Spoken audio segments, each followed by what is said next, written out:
Pooping. Diarrhea. Oh, nice. Right on cue as we go live. Love that.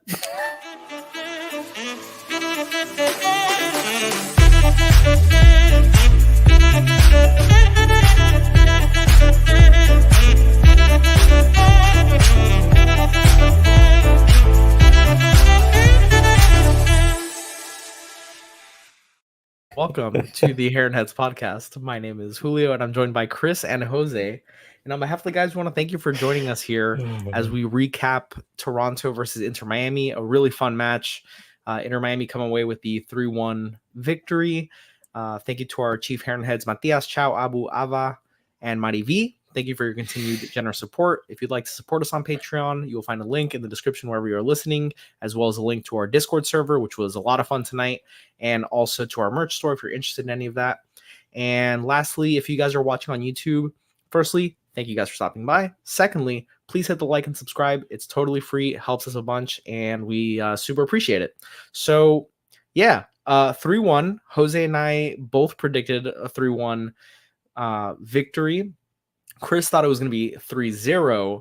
2-0, excuse me. 2-0. That's right. But it is we are incapable of keeping a clean sheet, so no surprise there that both teams scored, but a really good result for Inter Miami. Cincinnati lost, so just really good night all around, and Inter Miami is atop the league standings once again. So with all that said, how are you guys feeling? Redondo, baby. Easy. Yeah. Redondo. Player of the match. By a lot. Who would have thought? Coming out party, brace, an assist. A guy played great. I mean, just like the thumbnail that Julio created says midfield masterclass. I mean, midfield was lights out. Defense, attacking, everything was just on point tonight. And our regular attackers, Campana wasn't there tonight. But thank God we didn't need him because everyone else was on point, man. We lost Christoph early, which is kind of scary because Noah Allen came in, and you kind of thought, oh, this is gonna turn a little ugly right now. But hey, he held his own. The defense in general held their own. Toto played great too. I haven't looked at. I'm sure Jose has all the ratings already memorized from tonight's match, but I haven't looked at that yet. But my eyes were so glued, I didn't even care. Like, it was just so fun. Even up until the end, we were just constantly just on point with our our attack. It was just, my God, it was a colossal just like terror. We were just terrorizing them. It was so fun to watch.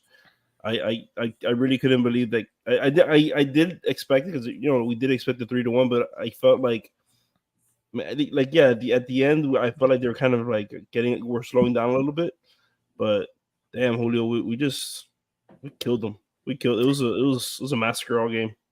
It was great, man. It was great, and we said in the preview that this was going to be the potential like midfield showcase of Gomez, Bright, and Redondo. And man, like the first half for the most part was very uneventful, but seeing them really hook up in the second half, seeing them connect so well and show so much chemistry and show so much just interplay between them was so nice. The third goal, was that the one that it was Gomez to Redondo for his second? Yeah. That goal was such a nice team goal. It was Gressel finding Gomez running into the box, Gomez just playing it across, and Redondo with the simple finish. And that is just, you don't need Campana to be scoring if the midfield's going to be doing that. Campana scoring would be great, let me tell you, because he has been lost. And call it the system, call it him just being in a bad run of form, he has been completely lost. But the midfield showed up in a huge way tonight, and they're by far the biggest reason that we won this match. I would be really interested in, Jose, I don't know if you're pulling it up, but each of the midfielders individually, what their match rating was, because I think all three of them had really great games. They all really had great moments individually. Bright had some really good defensive plays, and then obviously Gomez and Redondo had their exploits on offense. And what's a shame is that Bright had a beautiful. They set him up towards the end of the match. Did you guys notice when he was at the top of the box, and they just like kind of teed it up for him, and it sailed right over.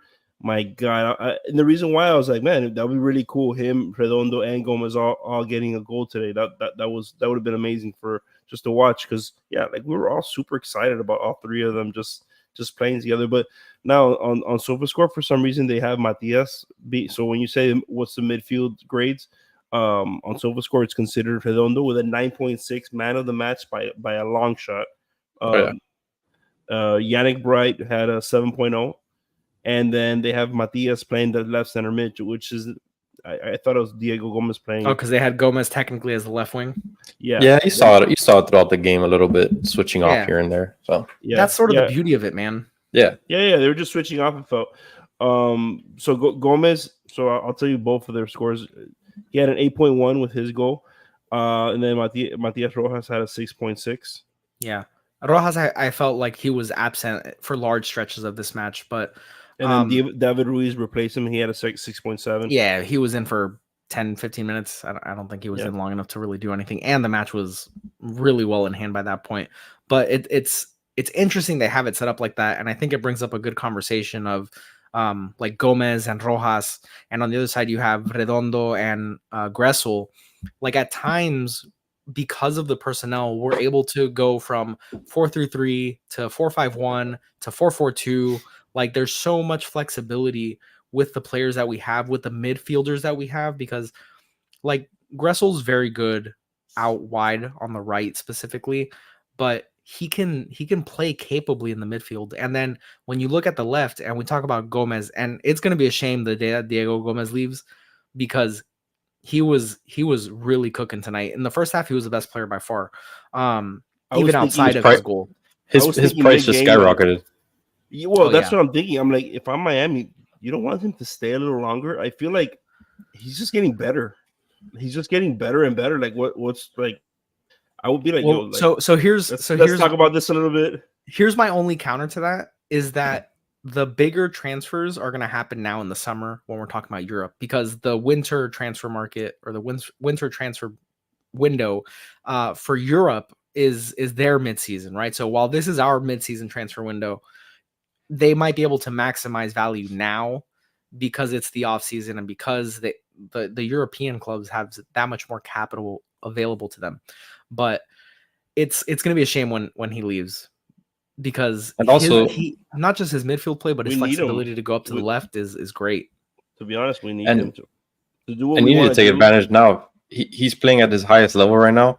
If you say, hey, I want to keep him a little longer, you risk the fact that maybe he goes on a cold streak, he gets injured again. You know, strike when the iron's hot. Now's the time. If you want to sell him for max value, now's the time to do. Unfortunately, I hate to see him go because he's just in but that's part of the game too. He's right it for us.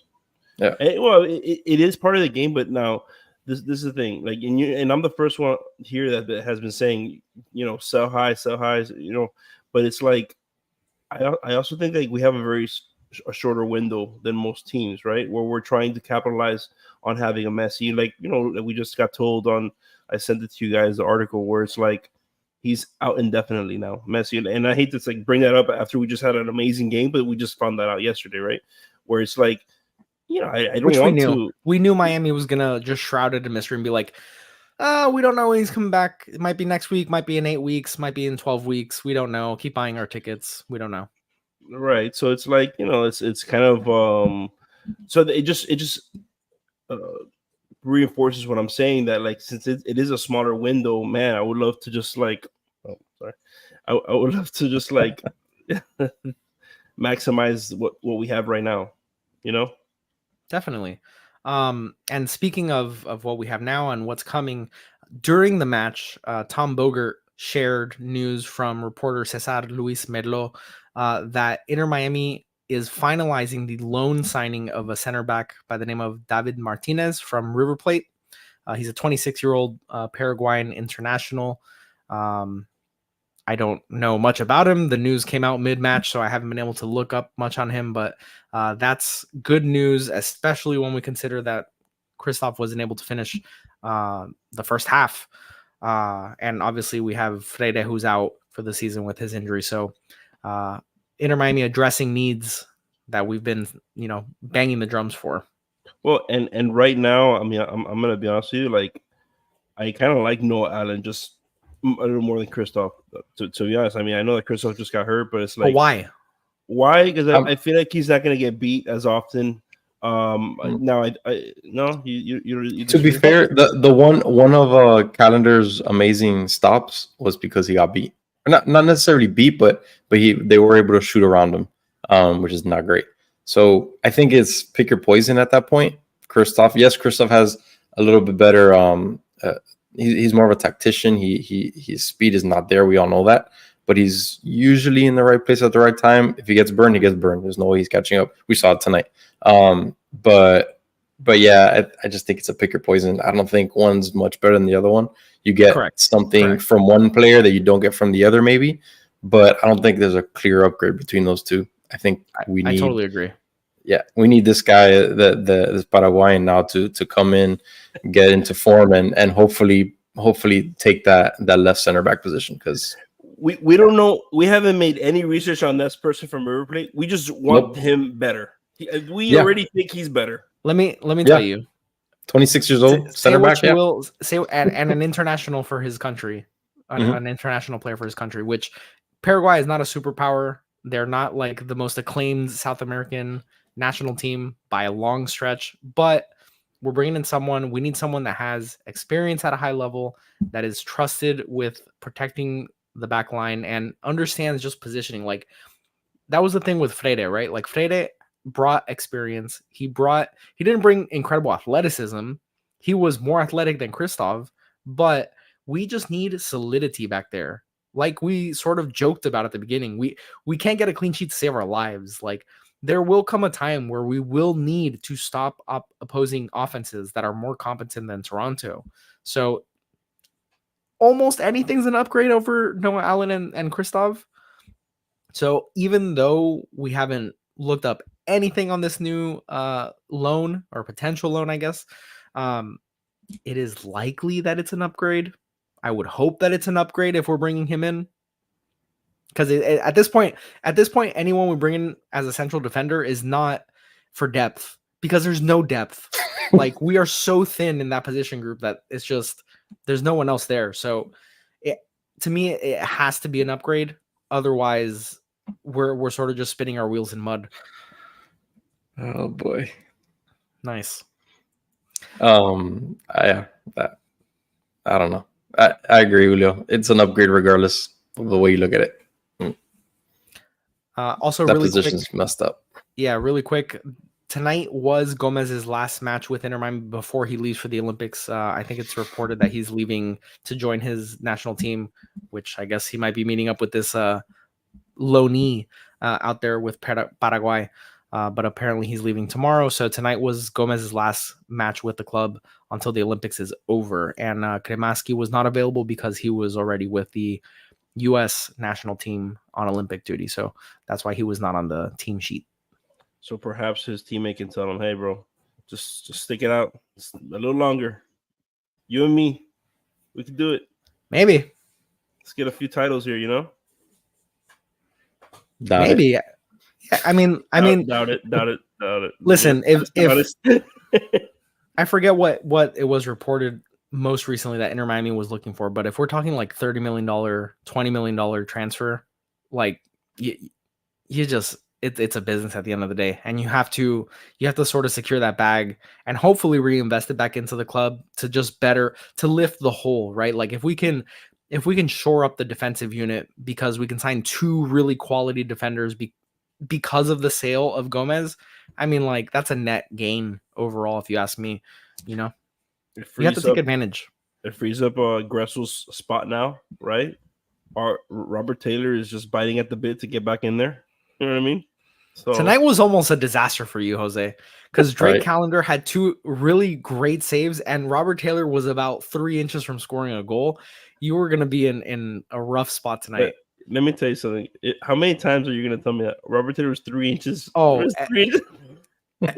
I'm going to tell you that until he scores, and then I'm just going to pester you with him scoring a great goal. You just got to wait for him to get 2 braces, and then he goes missing for 5 days. Yeah, listen, 5 straight games. The running joke is that his nickname is Robert Almost Taylor. Like that's just That's it. Like he's either gonna score a really nice goal or he's gonna be 3 inches wide, and that's just what you get. He came in looking for blood tonight, though, man. He came He in did. freaking rocking like all over the place. I He personally is thought he should have shot that ball when he dribbled from one side of the box to the other one. I know he said he was looking for a window, but It would have just geez, bounced off of a defender. I feel like there had to have been at least a couple little windows. He dribbled 18 feet or whatever. I don't know how long it is, but yeah, I don't know. He played well though coming in as a sub. I liked it. That's a good question by Walter. I totally think we're Can going you to read see the it. question, please? What's the question, Jose? Yeah. Good point. Yeah. Do you think we will see Ian Frey at center back this year? I totally think that we're gonna see him because we're gonna have to, because we have Cello. We don't have much depth as it is. We don't have much depth, so we're kind of thin there already, especially with Christoph out. We don't know when this lone guy will come in. We have no idea. So yeah, Oh, it would be presumably We after may- the Olympic break.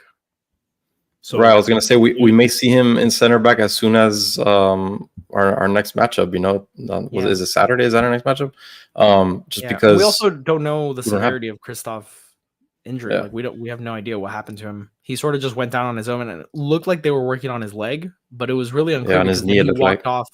He walked off in a way that didn't show like he wasn't laboring to come off. Not to me. Like maybe he was limping a little bit, but yeah, we don't want to guess too much on what or how serious his injury may be. But hopefully he'll be able to come back soon. But we're razor thin in defense, so we very well may see Ian Frey as soon as next match because Cello will become available. Chicago Fire on Saturday. Oh, the world beaters, the team that just knocked off Cincinnati. That's right. So, Back to their rightful spot behind us. Put that fire out, baby. Let's go. So let's talk about the 2 calendar saves. Really, That- the one. well, Go ahead. How about that? What you just posted right now? I don't know who. Oh, the Busquets one, the Busquets Yeah, red card that's- blessing in disguise comment. I'm not gonna say that's true because I like Busquets and I do like Bright as well. So it's like I think you get something different from each of them. But what I will say is I feel like Redondo played that role very well. He was extremely good at quarterbacking the. Oh, I'm gonna say everybody gets so mad. He quarterbacked the system today, and he just launched just beautiful lob passes all around. Some might say he was the point guard of the formation. Yeah. So, yeah, man. I mean, he did it. My God, I am so happy that we hit on that guy. And it's funny because Chris, when we were watching the highlights on Redondo, we were collectively excited because we're like, this guy should be in Europe. And then we're seeing it now. And the fact that we're just like, everything is just everything is so in sync. And then that pass that Redondo, it was Gressel. It was Gressel, right? To the header for Redondo for the header, yeah. It could have been drawn up any prettier. Yeah. Like it was perfect. Everything was. They were just all perfect. I don't know how I don't. I want to see Cincinnati play us again. I do. Obviously We'll get them in a few weeks. good. I want us. Oh, but now we're gonna play them with our guys. Some of our guys gone. We're never gonna have a full team. I don't know. I hate to break it to you. It is so annoying because it's like this team that we're seeing. Like we know that they have some serious firepower, and when we're clicking, it's beautiful soccer. Yeah, I will say as far as like Busquets missing tonight being a blessing in disguise, I think it goes back to having the opportunity to see that midfield, whether we want to say Rojas, Bright, and Redondo, or if we want to say Gomez, Bright, and Redondo, having the opportunity to have those 3 or 4, if you want to say one of the the best rotated one. It's got to be one of the best midfields. Well, it just changes how the midfield can attack because Busquets, while he obviously has tremendous passing ability and tremendous composure and field awareness, Bright just adds a little bit more athleticism at this stage in his career than Busquets can offer. Yeah, I mean, he can just move around a lot more, and it just makes the whole midfield more dynamic, and that's why I was excited to see these 3 together on the field at once because it just changes what we can do. And again, especially when Campana's just not really doing anything other than serving as a traffic cone, you sort of need other players step up. And it was a very good opportunity to see that midfield out there, because I think it made us very dynamic. And I mean, the score reflects that, but I think in that way it was a blessing in disguise, in that we were able to see the depth really come to life. And, yes, when we have Messi, we're a different team, obviously. We have to play differently without Messi. Correct. Right? Correct. And we have to find ways to be successful. So when we are playing with these guys, we're constantly going after 50-50 balls. We're just on purpose. It's just constantly, we're trying to go after these aerial duels, these dribbles. We're trying to go after just 50-50 balls in general. That's not something that we win when Messi's in the game. We love everything that Messi brings, but we change our style completely. It's a totally different style.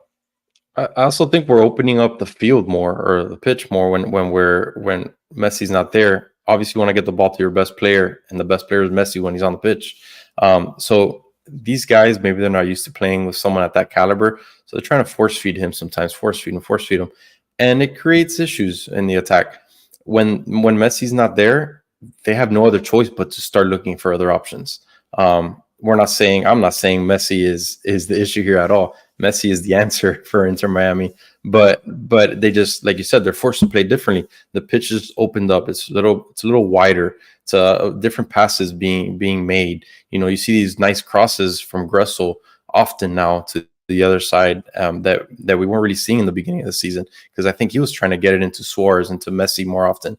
So it's nice to see the different style of play that this team is capable of doing, that we weren't seeing in the beginning. So obviously we want Messi to be here because it just takes us to the next level. But it's nice to see that we could play like this without Messi here, because that was the biggest question mark at the end of the day. Coming into the season, we hadn't won a game without Messi or whatever. And this season, we've done it multiple times already. And that's a huge upgrade in itself. Mike, I'm not going to repeat your comment, because every time we've ever repeated that style comment, we get absolutely blasted. Every comment is saying you guys suck, this and that. I'm not gonna repeat it, but I wouldn't go that far. I'm not gonna say what you said. I wouldn't go that far. However, we definitely. I feel like we've perfected playing without him with the lower ceiling, right? So maybe we have a lower ceiling when he's not on there, but we're playing a little bit more fluid when he's not on there, right? But when he is there, our ceiling is way higher. I think we can get to a higher level of we have a higher level of talent, right? So it's obviously just we can reach a higher level with him, right? But I don't think we've mastered playing with him being Messi. I don't think we've mastered playing with him like we've mastered playing without him as a team. Just sort of switching into something that Chris mentioned, to that point of things that we were perfecting or not perfecting. Has Inter Miami become a set piece team? Have we perfected that? Because another game, another set piece goal for Inter Miami, Gressel with a great cross right on Redondo's head, and man, we're starting to score on corners, set pieces, and it's becoming very regular. Whether it's Frey on a corner, Redondo tonight off of a intermediate distance set piece. I never thought I would say that Inter Miami was a set piece scoring team or a successful set piece taking team, but it's starting to become a trend. I like it. Because before it was almost to our detriment when we were getting a set piece. It was one of those that we would just pass it like off for a short pass rather than go for it. And it's we've changed it, but also, I mean, Julio, you add a player like Redondo of his caliber, where he is a dynamite in the box. You also throw in Ian Frey has how many headers has he given us already? Right, he almost made another one today. So good, man. This close. He's so good, this close. Man. Suarez as well, right? We have some hogs that are like, please throw it up there. I'm gonna get it. I'm gonna put it in the back of the net, and that's it. And now people are worried. People give us a corner, and they're like, oh crap. Who are they going to put out, Gressel or Messi? Because both of them have amazing crossing ability in a set piece. I love it. It's so fun. I don't know if they did it on purpose. I'm sure it was part of the conversation when they brought in Gressel. But Gressel, when he came in, what did we say? Or what did we find out? We really didn't know about that. That he's the one who always takes all the set pieces on all the teams that he's been on because he's very, very good at it. We weren't seeing it in the beginning because Messi was taking all of the chances, obviously. But now with his absence, Gressel's been there, and man, he's been putting the balls on point to where they need to be. And to Jose's point, Ian Frey, Redondo, they add this size element that we didn't have the prior seasons, and the youth and the athleticism that they bring. It just elevates our set pieces to the next level as well. So man, that's a huge extra weapon to have in our arsenal, because who knows, now we keep the other teams guessing. Are we going to go down the middle? Are we gonna cross it to the other side of the box? Who knows, and it's nice to have that now. Last year, if you remember correct, do you remember, Julio, who last year we would be talking about who's our set piece? Who do we need to put in at set piece, and why do we have got to take Joseph Martinez out? Like, that's what we were talking about, yeah, right? We were talking about Joseph Martinez being in there, he's not going to jump and get you a ball and put it in the back of the net. He's not. So we're talking about, let's get him out, let's put Campana in. We see who Campana is, we see it, we're watching it. That's not our set piece guy. It's not it. It's not it. No. Now we have Luis Suarez, and Luis Suarez. I don't even know if he's had a header this year, but it's just the threat. We know he's a threat. It's just and it's not even. It's him. It's Ian Frey. We have a lot of guys, man. There's guys that are just willing to throw their bodies out there, and they're talented. It's amazing. Totally. No, I totally agree with you. And to the point of Frey, I mean, just every time he touches the ball, and I tweeted this or posted it on X, whatever. Every time he touches the ball, it seems like something good happens. And he took on a defender at some point, and it led to the defender picking up a yellow card because he got him behind him. And that was the set piece that led to the Gressel pass to Redondo. He's so skilled and like deceptively speedy and agile. And no. Like, what I'm talking about is not straight line speed necessarily, but being able to get behind a defender when you wouldn't necessarily expect him to be able to. Like, he's able to flick a ball and get behind the defender before the defender is able to correct his positioning and get to it. And we've seen it every match that he's been in, because he did it today. He ran from his right side to the middle of the pitch towards the box, and he just runs by them. He gets around them. And we talked about earlier about Ian Frey getting into center back. Maybe we look at Cello being put in center back, because he does bring that element where I don't know if Cello really has that, right? We haven't seen it. Cello hasn't brought that to the play. I already forgot who the last right back was. Wow. But Yedlin. Yeah, exactly. Yeah. Yedlin was another one that we right back for like our entire club history. I don't care anymore. I don't care. I'm so happy he's gone. But it's like I made up my mind last year on Yedlin. When I saw him, it was the Houston match. Final, the Houston match. That was it. I couldn't have it. I was like, please get me out of this stadium. I'm tired of it. I've taken enough beating. I was literally on the side of Yedlin, just constantly getting beat. Turn around. It was like, woo, just constantly getting a barrage. But yeah, man.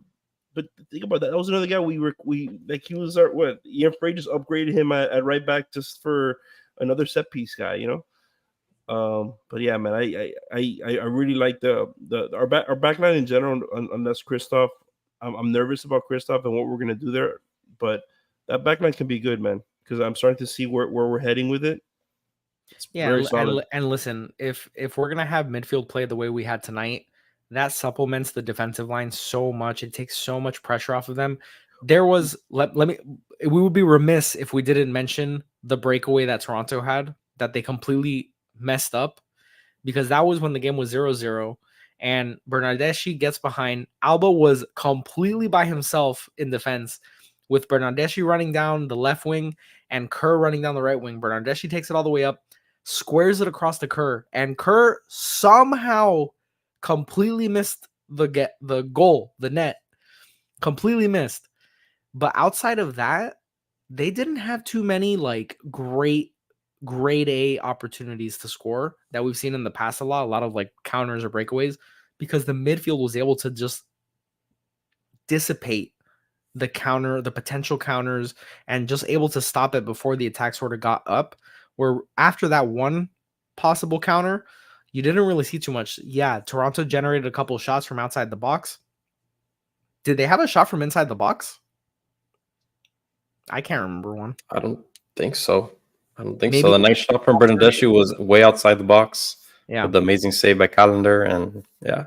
Yeah, I don't so, think they had so many. the defense played very well, but it's also a credit to the midfield again and how well they were playing, because yeah, man, like it was just the midfield just completely took over this match. Well, it's like what were we dealing with before in this year? Like what remember when we were talking about like what was our biggest weakness? Our back line and them getting the ball out from, you know, bring the ball up the pitch, right? We're always concerned about them having a turnover, and all of a sudden, you know, we're in a counter situation where that hasn't necessarily been the case in a while. To be honest, like we haven't really had to deal with that, so it's very encouraging. It's very encouraging that we're just starting to really pick it up in that. And credit to you, Jose, and then credit to Alba, because last in our preview episode, you said that the matchup to watch was Alba and Bernardeschi, and Alba shut him down, man. He really did. Absolutely. A few times 1-on-1. Yeah. He was just all about him, took the ball away, and just ended that play completely. So props to Alba, man. He held it down tonight too, because we had mentioned about. Go ahead. No, I was gonna say he had a 1-on-1 really early that he took the ball away from Bernardeschi, and that like set the tone for the whole night. Yep. He had a 7.5 match rating, and Alba had a 7.1. But yeah, I know, but it's true. Like, Bernardeschi He was their best player by He is far. yeah, and he's the guy that lately they've been kind of leaning on to get their offense going and to score. But I feel like it was a non-factor. I feel like the other side had to create, because he put him in another. We just made another doghouse, the Bernardeschi's doghouse. Oh boy, we're gonna have a pound soon. We're just building doghouses for all these guys, all these studs, the Heron Heads pound. Yeah. Come on, man. Fantastic work. Yeah, I mean, listen, it was as good of a performance you could ask for coming off of the Cincinnati game. And man, like it gets me excited for what's to come. Obviously the Cincinnati was like 2 steps back, but now Cincinnati have dropped 2 straight and we're right back to leading. And are we even on matches played now? I think we are. Yep. Because Cincinnati had the extra match this past weekend, right? Mm-hmm. So, man, and look, that Cincinnati match. I'm sorry, but I was going on our Heron Heads account. I forgot it was ESPN or whatever it was, saying that it was the MLS power rankings, actual power rankings, and they dropped Inter Miami to like number 5 all of a sudden because we lost to Cincinnati. That's such crap, you know. We lost to Cincinnati, being down 5 guys, playing against the best team in the league at the time. Like, come on, bro, give me a break. So that Cincinnati match is garbage. It's not a good litmus test there. So. I agree. Yeah. We're tied. Games played 24. We're at 50 points, and Cincinnati's at 48. And so Cincinnati lost today, and the Crew just tied, which they're in 3rd place. They're tied right now. Yep, I was just gonna say they tied at like the 91st minute or something like that. Beautiful. They tied it. Beautiful. Awesome. It's a great day. Awesome. Yep. It's a great day. So Leonardo Fernandez asks, guys, any update on how long Messi may be out? Jose did address that The Athletic reported that Messi will be out just indefinitely. So we don't know what that means. We saw some independent reporting that suggested that he has a grade 2 sprain, if I'm not mistaken. So that could be anywhere from 4 weeks to 8 weeks. We don't really know. So maybe we'll get some updates from training as the weeks go by, but I wouldn't hold my breath because this team is usually very tight-lipped about Messi's availability, especially when it comes to him dealing with an injury. They're usually very hush-hush about it. So no updates there that would specifically suggest a return in any amount of time, where it's just very open ended at this point. Yeah. Yeah, where it's just indefinite. I think at this point we're just kind of enjoy what the little we have left of seeing Gomez. Let's just continue to watch Redondo's masterclass. Because I don't think this is. I think we're just getting started with this guy, Redondo. Oh my god, I'm so convinced that he's a stud. It's incredible. Yeah, 100%. It was very fun. It was very fun. Like just from like the Gomez goal on, it was very fun to watch because it felt like at that point the midfield really started to get into the rhythm that we saw for the better part of this match. The first like 30 minutes or so was kind of a drag. It seemed like Inter Miami didn't know what to do. They actually felt like they were on the back foot for most of the start of the match. But then they really just found their groove and they never looked back. We ended with a 1.47 XG to their 0.64. And we actually lost a possession battle 53% to 47%. Imagine that. Don't tell Shoes. I haven't seen Shoes in a while. What's up with this guy? He's in Japan. I don't know. He's out of town. Okay. There you go. That's why. Anyways, Chris, closing remarks? Nope. Good to go. Top of the MLS again, baby. We're Saturday up again. Chicago. Yeah, Saturday's against Chicago. I think it's probably a little bit later because they're is it home? Oh, it is home. Just kidding, it's home. So 7:30 still. 7:30. Yeah, 7:30. 7:30 kickoff. As usual, when we have midweeks, we likely won't release a preview for that match, but we will be live post-match on Saturday, so be sure to join us. Everyone that's hung out till the end, thank you guys so much. If you haven't already, hit the like and subscribe button, please, please, please. At least so long if you like the show. If you don't like the show, get out of here. But thank you guys for hanging out with us. Thank you guys for supporting the Heron Heads podcast, your first stop for all things Inter Miami. And we will see you guys on Saturday as top of the table Inter Miami take on the Chicago Fire. Till then, you guys have a good one. Bye.